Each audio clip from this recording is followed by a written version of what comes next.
我做这个就是我们山东省的非物质文化遗产，在我们这儿做这个的得有几百家，但我们家算是在当地做的规模算是比较大的了。像央视、省市电视台都给我们做过专访。开句玩笑话就说，只要是经过我们东明的猪，基本上前腿都留在我们这儿了。大家好，我是勇哥，我现在是在山东菏泽的东明县。今天要带你们去看一个当地最大的特色粉肚的制作过程。具体讲还是非物质文化遗产。我们用了主要就是煮了前腿肉，在这个口感到时候后期成皮的时候就是会不很腻。像你们这个一天大概要用多少肉呢？像现在就是淡季，一天基本上就是3吨多。到8月15过完中秋节到过年之间，这时候旺季，可能一天就是我们高峰的时候能到15、16吨。这个主要是我们有很多个网点，像这样的门店还有40、50家，将近110个工人，他们每个店都是独立加工的。现在肉切好以后，我们开始拌制馅料，先把水盛一下，把淀粉盛好以后放到这个盆里边化开。做淀粉水化开以后，这个搅拌的时候接触面更大。你用的这个是什么粉啊？这个绿豆淀粉。那别的粉不能用吗？别的粉没有这个绿豆淀粉的粘性好。哦。对，做出来以后会呈现那种琥珀色透明状。现在就是把水倒入绿豆淀粉里边，化成粉浆，这个要搅拌到完全化开。这种是不是就是我们在外面吃的凉粉的那种粉啊？凉粉他们能舍得用这种粉，那这价值比那种绿豆比他用的那种淀粉贵5倍都不止。他做那个凉粉肯定你说发绿色，肯定有豌豆粉，真正的绿豆粉做出来以后是无色透明。你们家做这个做了多少年了？做到我们这一代已经做到80多年了，都已经第4代了。有点像我们过年家里面炸肉圆那种感觉了。对，像那个炸酥肉差不多。现在就是要把它拌匀。对，先稍微的搅拌一下，因为还要再加调料。这个是什么油啊？这个芝麻香油。我们这个香油和市面上香油不一样，我们是专门找厂家定制的，还派了专门的人在那里看着，过程中是肯定不会掺假的。这个油在市面上肯定是买不到的，传统工艺做出来的东西确实和这个现在机器压榨的是不一样的。你这一盆肉要放多少油呢？现在基本上就是8斤左右。它这个香油味道确实好，老远都能闻到这种香味，和市面上商超里买的味道肯定是不一样的。这个我看怎么有点像那个椒盐的。这里边有将近20种中草药，就磨成粉了。对，磨成粉。这个是老抽吧？就是上色用的。现在所有的调料已经都放完了，现在开始搅拌均匀就可以了。你这个都是手工拌的？对，这个必须要手工。如果用机器，肉会在搅拌过程会变热，发热，口感就不好了。做香肚最累的这工艺就是这一步。这个要拌多长时间呢？这个要将近40分钟左右。做粉肚就这一步最累了。小时候跟家里边学的时候，一到冬天手冻得通红，特别冬天难受哈。冬天太受罪了。刚开始学的时候都撑不了，太累了，一站几个小时，一拌好几锅，基本上大半天都是在干这个。做什么生意都不容易，也是辛苦啊。对，挣的也都是辛苦钱。这个主要是醒制一下，和空气多接触一下，这样出品的时候颜色会更好，入味也会更均匀。这个要放多长时间呢？这个是一是根据季节，二是也是主要靠经验。像现在这种天气，基本上就是半个小时，基本上就差不多了。如果要是到天冷的时候，可能会稍微时间要更长一点。这个就是猪尿泡，这个东西你看它有弹性，这个煮的时候不容易破。而且这个像现在，还有这个球，煮好以后，它主要也是圆的，玉也好，团团圆圆嘛。这个基本上高温它不会破，像我们也用过那种蛋白的，一遇高温它容易爆所以我们经过就是一是从传统考虑，而且是多方考究以后，还是选择用这个传统的猪尿泡。现在就是把这个肉泥装进去。对，把这个拌好的馅料装在这个猪尿泡里，基本上装到8分满就可以了。然后用钢钉把这个口封起来，防止这个馅料从这个猪尿泡里跑出来。还要炸一下。对，再用面线把这个肚口系住，这样一个香肚半成品就好了。这就是一个，对，这就是一个香肚半成品。这一个装多少肉也没有什么讲究哈。对，这个没有讲究，因为它这个猪尿泡大小不一样。它这个尿泡大一点，就会装的馅料多一点，到最后也是按重量称的，所以它不是按个卖的。这个用钢钉把它封一下。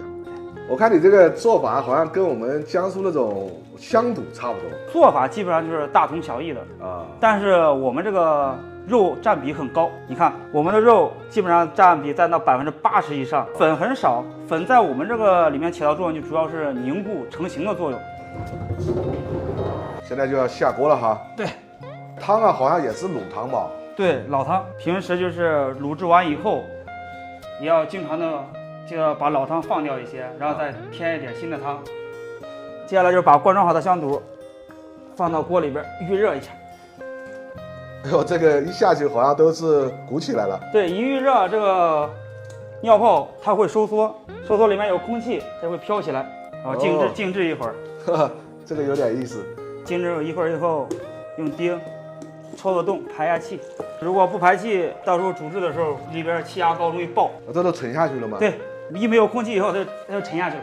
沉下去以后，再把它捞起来，然后这时候就球状了。你这个刚放进去就把它捞出来干嘛的呢？这个捞主要就是为了排气啊。排气以后，然后下一步就是用纱布再把它系紧，因为它成圆形、成球形以后，包裹的时候它受力，好包裹。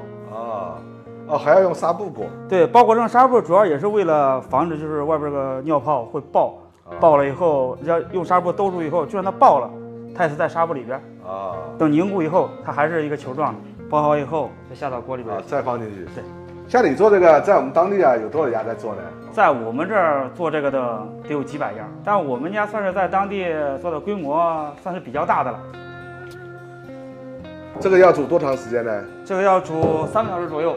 咱们这个现在还是烧的是地锅哈。对，这个地锅煮出来的味道和那个气锅和蒸汽就是煮出来的味道，感觉还是有点不一样的。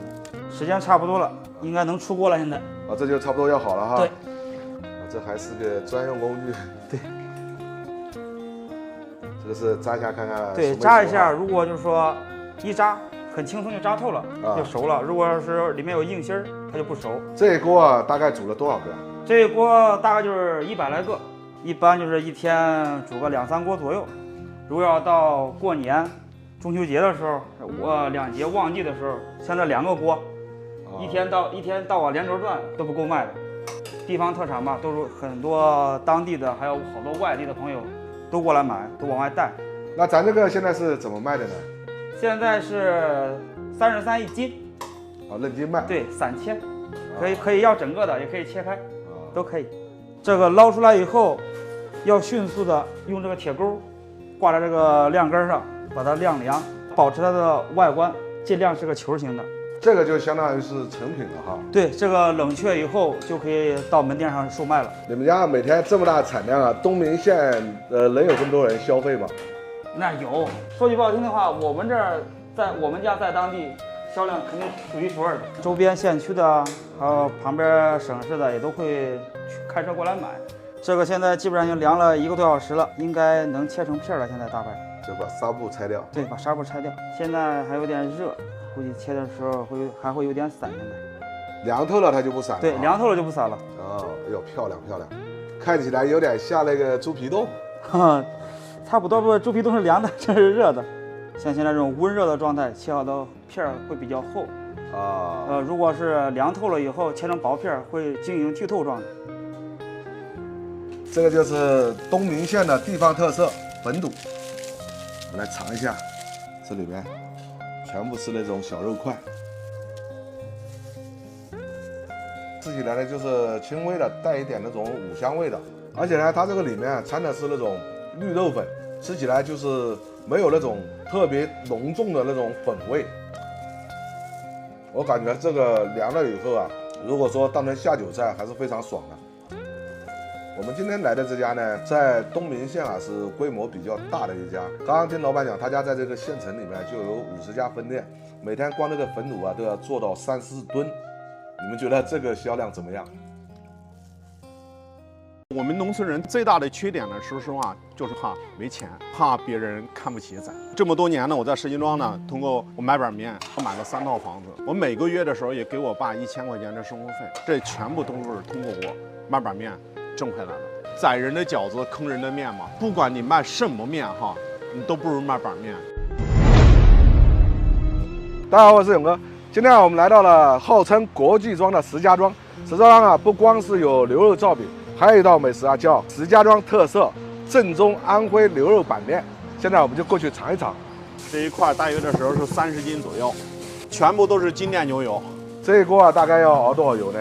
这一锅的时候熬200斤油，一定要选这种大品牌的啊。第二段时间还要是大厂家，要不然这时候你在熬制的过程中它会出来一种味道，就说不出来的一种怪味儿。这样来说就严重影响你的品质。首先我们下的呢是小料，小料的实际上主要的实际上就是花椒啊，然后香叶啊。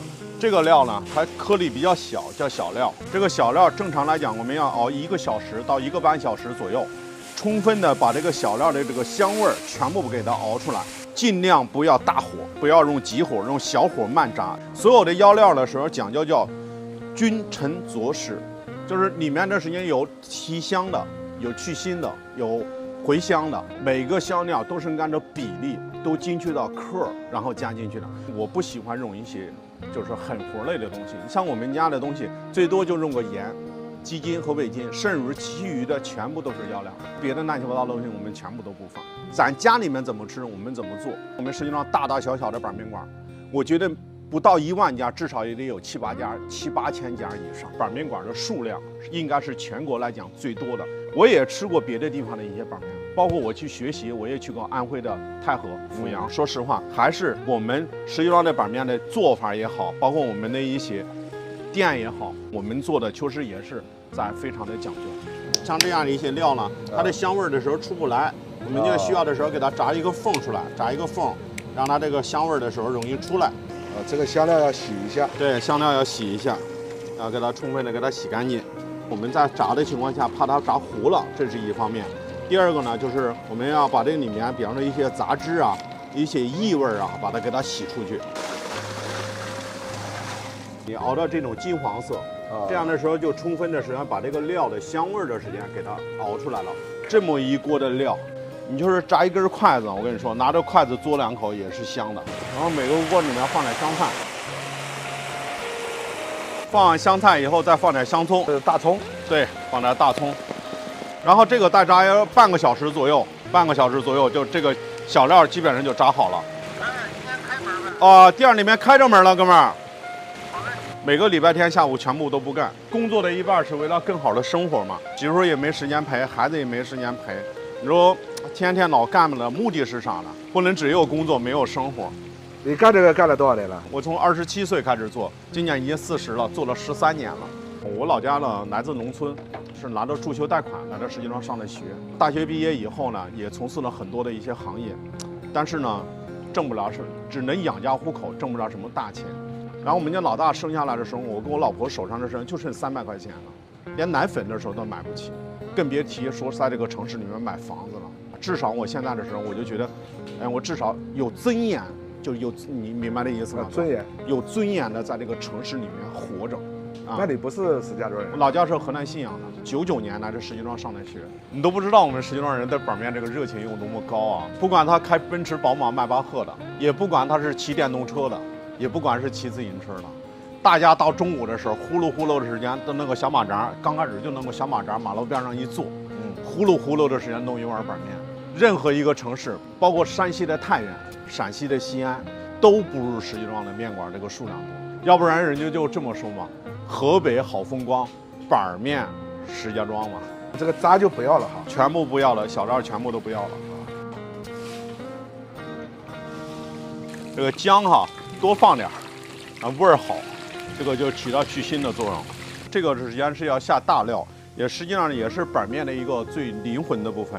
它那个姜的时候炸成这种焦黄色，我们才要下这个大料，不能一次性放进去的，因为这个腰料吧有水，它就冒了。要是6、7月份的时候，好家伙，那热的炸一次料都中暑了都。这个辣椒还要泡一下。对，要拿开水泡啊。它是让这个辣椒的时候会把它泡鼓了啊，然后的时候让那个刚才我们后期的时候会让这个牛油充分的时间灌到这个辣椒里面，我们的吃板面一吃这个辣椒嘣的一下爆汁儿的这个感觉。这一锅大概要放多少斤辣椒啊？30斤辣椒。有朋友说广西的朋友能吃辣椒，也有说湖南的朋友能吃辣椒。我认为真正能吃辣椒的还是我们河北石家庄的朋友。我们这儿吃辣椒都是整个的吃啊。欢迎四川的、云南的、广西的朋友来我们石家庄尝尝我们石家庄的板面，挑战一下你能吃多少颗辣椒啊！哇塞，这还要下辣椒啊？对，一锅不够啊。这招待远方的朋友了，必须得拿出我们河北人地地道道的热情来，石家庄的地地道道的热情来啊！哇塞，热情似火。不能吃辣的看到你这一锅料有点害怕，哇，头皮发麻。这2锅料大概有多少斤呢？这2锅料做成了以后，2锅料将近要做500多斤，能用多长时间呢？不到1个礼拜就用完了。我们一天将近100斤料吧。哇，这还有辣椒啊！现在的时候就是需要把这个小火慢炸，然后把这个辣椒的时候慢慢的给它炸香了。炸到什么时候为止呢？每一个这样的鼓着小肚子的辣椒，里面全部都是牛油。炒个20分钟左右，我们就开始这上放牛肉，然后让牛肉当锅盖。哦，你这个牛肉块这么大？对，而且这时候你看哈哥，这全部都是鲜牛肉，从来的时候不买冻牛肉，全都是鲜的。你看切的时候都切的薄厚不一样。我们每锅的情况下也不会因为牛肉贵了我们就不用，也不会因为牛肉便宜了我们就多用。每锅牛肉的情况下我们就放30斤，贵了也是30斤，便宜我们也放30斤，这才是我们正宗的石家庄板面的做法。这种做法还真第一次见。第一次见吧。然后我们再拿这个牛油把它封住。哦，还要浇油啊，在浇油的时候把它封住。对。啊，这个油是不是刚刚就是熬料的那个油？熬料的料油啊，就是熬料的料油。这生意好哈，有好的道理。不要因为自个儿辛苦，是不是啊？你就去省步骤。其实每一个步骤呢，我们尽可能呢，就是每一个步骤的时间，让把它做到这时间精益求精，是吧？在这炒。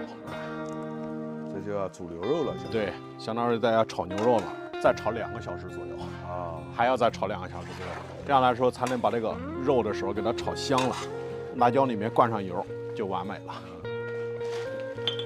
我们那个板面呢，可以分为宽的和细的，面都是我们自己做的面啊，你这个面都是机器做的哈？全部都是自己现压的。安徽那边好像都是手摔的嘛？对，他们是手摔的，因为我们一天的时候卖的实在太多了，一天我们像卖400-500碗面，几百斤，根本的时候都摔不过来了。现在这时间只能这时间全部都是机子了。然后比方说我们要吃宽的情况下，就是这边的时候压的就是宽的，啊，宽的。这边出来的就是宽面啊，这边是出来的是宽的。然后要吃细的情况下，那边就是细的。我们像这样的面的情况下，一次性的时间煮10碗左右，从中午11点一直到2点之间不间断的煮。现在是2点47分，就一直在煮，一直在煮。放点青菜，放点青菜。这一碗面现在正常是卖多少钱呢？小碗是9米，大碗10米。再来点辣椒，那使劲能吃辣椒哥？还可以，可以吧？哇，加点牛肉。好嘞，好嘞，来。经常听说啊，石家庄这个板面啊非常脆，今天就过来尝一下。哎，跟我们以前在安徽啊吃那个板面不太一样，它这种呢是机器做出来的这种细面。安徽的板面基本上都是那种宽面，它手摔出来的。我这一份呢是9块钱的面，然后加上15块钱的牛肉，这一份呢是24块钱。这看起来是不是很过瘾？哇，差点呛着。它这个辣椒还是比较辣的，面条呢就是正常的那种水面，不像拉面那种啊特别硬，这种还是比较软和的。这个板面啊，灵魂就是在这个汤料里面，这个汤料吃起来味道特别好，又麻又辣又鲜。它这个牛肉啊都是这种小肉丁，能吃辣的朋友啊吃这个板面啊特别的过瘾。难怪这个石家庄的板面啊比较有名气，它这个味道做得相当好。但是呢，到目前为止啊，我还是一直没搞明白，石家庄特色的正宗安徽板面，这到底是安徽的特色还是石家庄的特色？有没有知道的朋友啊，可以在评论区啊我们讨论一下。为了拍这个视频啊，我们早上起了一个大早啊，一直到现在呢3点钟了，到现在才吃上这一碗板面。一点不夸张的说啊，花了这么长时间能吃到这碗板面，这个味道给我感觉啊还是物有所值的。我说不用赔，我说真事儿，他们粉丝太少，不上100万都不用赔，有100多万了吧，你都赔去了，100的20-30万的还是顶赔，没用。我们这俩小红星有什么用啊？小博主都把灭走了。现在这个家不能别在北面了，那么长。今年还人少一点的哈。他不到那个地儿里。要注意喝，我跟你说，正常得正上半斤，要是正上2，正常得正上1斤。大家好，我是勇哥。今天是我们在石家庄的最后一天，无意中在网上刷到一家生意非常火爆的无油烤鸡架，就是前面那家。这边呢叫楼底村，现在我们就过去尝尝。你看我这扫起来，看连喇叭也没有，是我的忠心顾客。这地是这高嘞，你看这才几个了，没来几个了。啥时候都准备火，创业好吃你们都拍，不好吃你叫粉丝骂你们的。这是我自己做的，自己腌制无公害鸡排，这绿色食品。就是那个鸡架子嘛。对，没有油，真无油食品。你这上面不放油？对，我在这真不搁油，连干这不干20多年了，98年、99年干都干这个，要俩嫩的是吧？又要俩嫩的，上岁数了，你看这大岁数光吃嫩的，不敢吃老的，吃老的都牙硬。现在没到排队时候了，一会儿最后车。那一般的都是干到200小时、3小时没完回家，7点半以后来了都没有了。现在都是弄140、50个，你过完51吧，都估计都是卖到300多个、400个了。那你这个鸡架是怎么卖的呢？现在6块一个，你天正常挣个300、500的吧，准当是吧？咱不夸张说，赔不赔我都敢这样说，是吧？黑了7点半过来看，要盆的卖不完，请你们吃饭。一到7点半准卖完，天天都卖光。对我一到4点半过来，点着火不停火。这撒的是孜然粉和辣椒粉。孜然、辣的都是我自己做的啊，我可不买现成的。你这个鸡屁股还在上面？鸡屁股都给去了，把那个黄都抠了，没问题。师傅，你们等会儿走了也不着急啊。我跟你说实话是，鸡架没有鲜的啊，没有鲜货，咱们说实话的。谁说谁是鲜货，这是瞎说的。对，我不是跟别人一样的欺骗顾客，我不可能欺骗的。你人再多，他也是给你考虑这个问题。你登记了，你都等不及，你都别聊。我一干这一片都自己都下岗了。没人没他的，该跟你小张说这一句话。以前卖8珍鸡块，后来现在光干这个都干不过来，那个都不干，熏猪头、压猪头肉，现在光这一个鸡排都干不过来。那你这鸡排现在是干火了算？怎么说呀？俺一干都火。是我今年都52了，27、8、30那黑子们过来来我这一吃，他都说吃着小时候的味道了。那你这个手艺是从哪里过来的呢？自己弄的，没人教。就是自己琢磨的。自己琢磨的，2、3个徒弟干的都挺活的。那你也收徒弟？本地不教，光教外地的。你像俺们石家庄的这4个县吧，还有石家庄市的找我多了。都不教。那你这个学费怎么收的呢？别说学费，3000块钱。家里3万。你的学费收3万啊？不用说学费，都看人我。我得看人，看沾不沾才交。好了，你们拿走吧。你看不中的话，3万还不收。不说这个，不要说钱儿。他家这个怎么样味道，大哥？倍儿好，倍儿好哈。我看你估计也是老顾客。我只要是开的成天买。到这儿就走不动了。闻到味道就走不动了。对。到一会儿人多的都排队都买不到。别人的鸡架是油炸，咱们不能说人别的鸡架不好吃，一人一个口味。对不对？风格不一样。对，风格不一样。咱们这是真是无油鸡架。他们进口那个什么别的鸡架，咱不能说别的鸡架名字啊，这是自己我自己腌制都是我自己腌制自己做。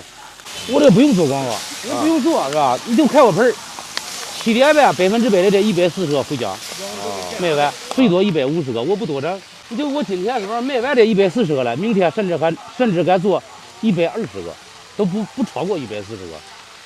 其实没有胜负，俺们这不愿意说，不给别人夸张，夸张没用。就是我看你卖货，卖完才行的，对吧？方圆30里都来我这吃鸡架。他们开车的、骑车的，随缘山西的、北京的、江苏的、河南的，哪里都有。吃鸡架开车就吃5、6个鸡架回家了。我说还不够有钱的。这个有点夸张哈。我一点不夸张，我不夸张说我真不夸张。俺一天就卖这一点儿，你一排一堆人来了没有？卖不着，我不多做，他做不出来我问题是不多做。大哥，那给我们也煎2个哈。OK，我们不着急，先给别人先安排。我来2吧。你得稍微等一下。多长时间？10分钟吧。吃鸡架一到夏天等不了半个小时不算吃楼底鸡架。哎，好嘞，四哥，稍微等一下啊。吃一次不能说味道好，今天吃了7天，一周以后过来，可以一周一天吃味道不一样，不要气儿。挣不上钱，咱卖的便宜，他卖8块的和我卖6块的，光这个利润差价，我一天得差600块。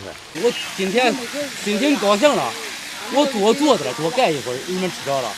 我心情不高兴了，我少做会儿，7点多就回家了。看咱们鸡排香不香？哦，漂亮啊！他们鸡排往里边搁油，我鸡排往里边倒油。啊，你这还往外渗油？对对，我们还得倒油。咱们自己让开灯啊，不停火吧？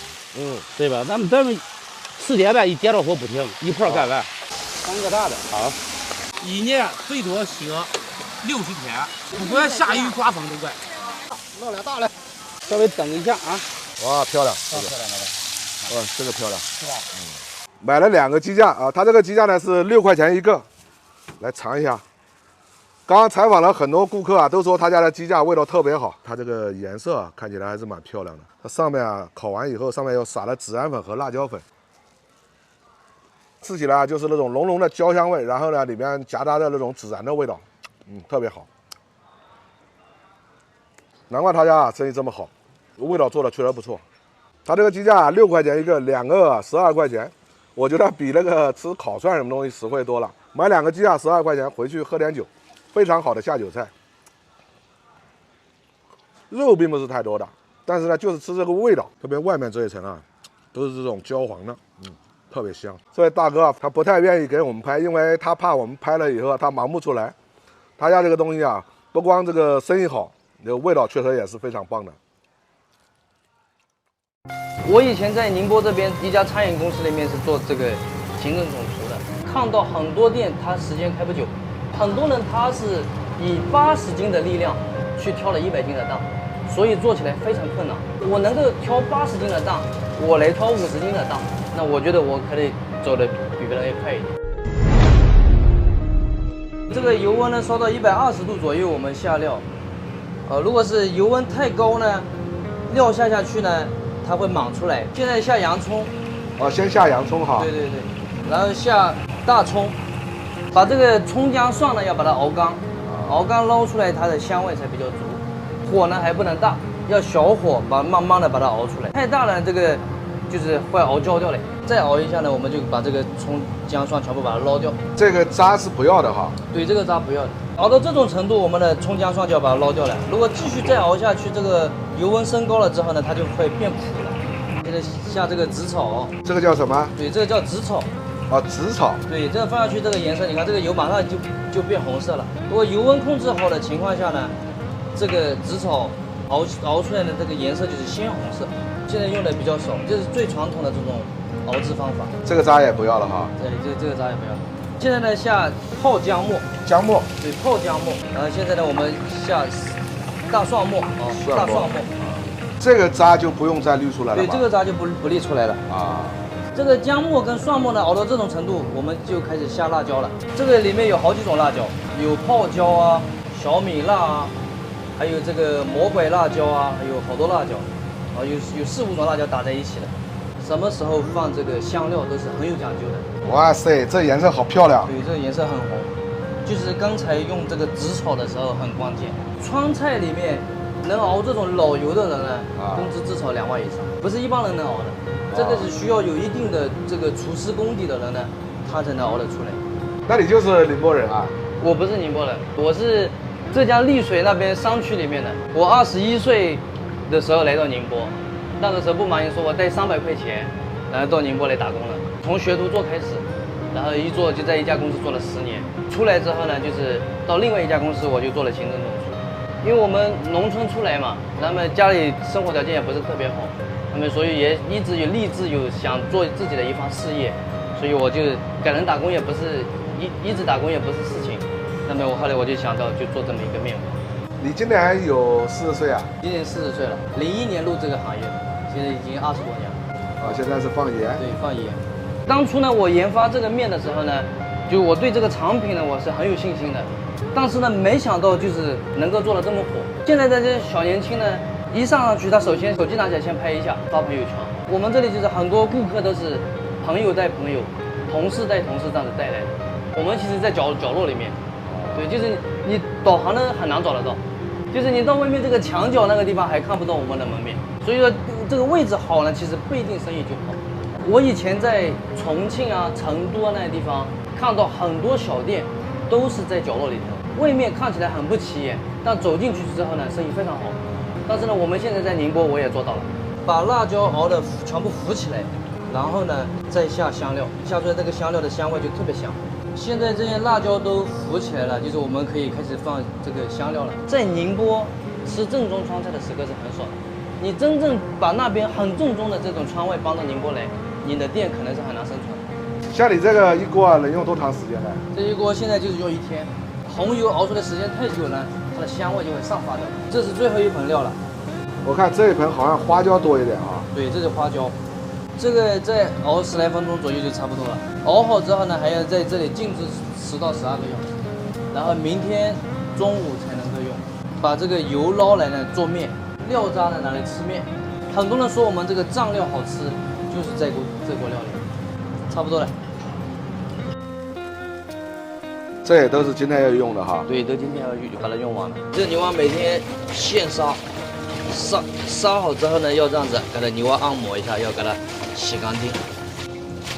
现在牛蛙是不是挺贵的？这段时间还好，再过1个月，这个价格就涨上来了。啊，每年的夏天，这个价格会涨得将近要翻1到2倍。现在牛蛙一天大概能用多少呢？现在一天牛蛙要100斤左右，我们都是选4到5两左右的一只的牛蛙，要求都是母蛙。母蛙跟公蛙的区别就是肉质上面会嫩很多。哇塞，这全是鱼头啊！鳃的根部全部要把它弄干净，特别就是这块地方要把它掏干净。学名叫花鲢啊，对，都是养在水库里面的水库鱼头，水质的非常好。就像我们浙江这一带，就是吃这种鱼是特别多的。浙江这边最有名的就是千岛湖的鱼头。对，千岛湖的鱼头特别，这种鱼头就是跟千岛湖鱼头基本上是差不多的。啊，这个牛蛙都要把它剪开哈。对，是的，就是牛蛙如果整只去煮的话呢，一个呢不容易熟，还有一个呢不入味。一只牛蛙就是减10块，那基本上就是这样子，两只牛蛙就是做1份面。那这一份现在是怎么卖的呢？1份牛蛙28块。我2只牛蛙。对，2只牛蛙，就我们都提前就是一份份备好，就客人点1份我们就拿1份。那你这个一份不是一个整鱼头哈？对，就是半个鱼头1份。对，20块钱1份。这个是20的。对，那我们这个呢出餐呢是比传统面馆呢稍微慢一点，但是它的汤汁呢是非常鲜的。我们每一份面都是一锅一锅烧出来的。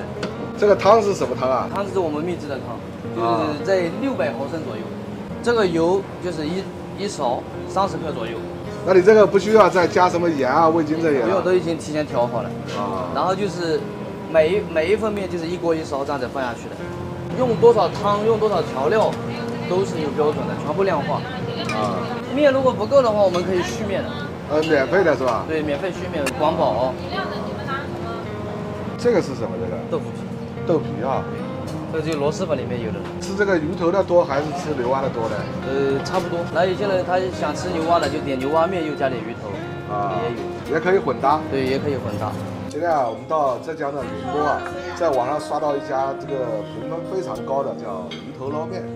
专门跑过来尝一下，点了他家2个招牌的，一个叫这个牛蛙捞面，这牛蛙捞面呢是28块钱1份，这一份是鱼头捞面，它这个鱼头捞面里面呢是半个鱼头，这一个鱼头捞面呢是20块钱，这个有没有点像四川的毛血旺？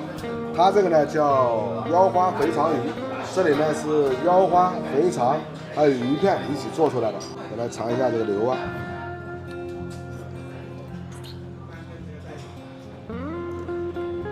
牛蛙做的非常嫩，这一份28块钱，我感觉还是比较实惠的。2只牛蛙，平时我们在饭店吃2只牛蛙的一个小锅子都要几十块。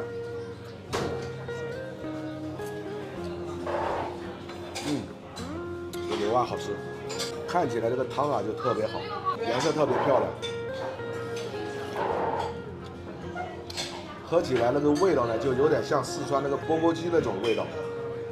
但是并不是太辣的，因为浙江人啊，他这边是不怎么喜欢吃辣的，所以它这个应该是经过改良了，而且带了一点点的甜口。这个是油炸过的那个豆腐皮，来尝一下这个鱼头捞面。他这边还准备了一个小蘸料，其实我还是比较喜欢吃鱼的，特别这种鲢鱼的鱼头啊是最香的。蘸一下料，鱼好吃啊，就是这个鱼刺啊要注意要小心。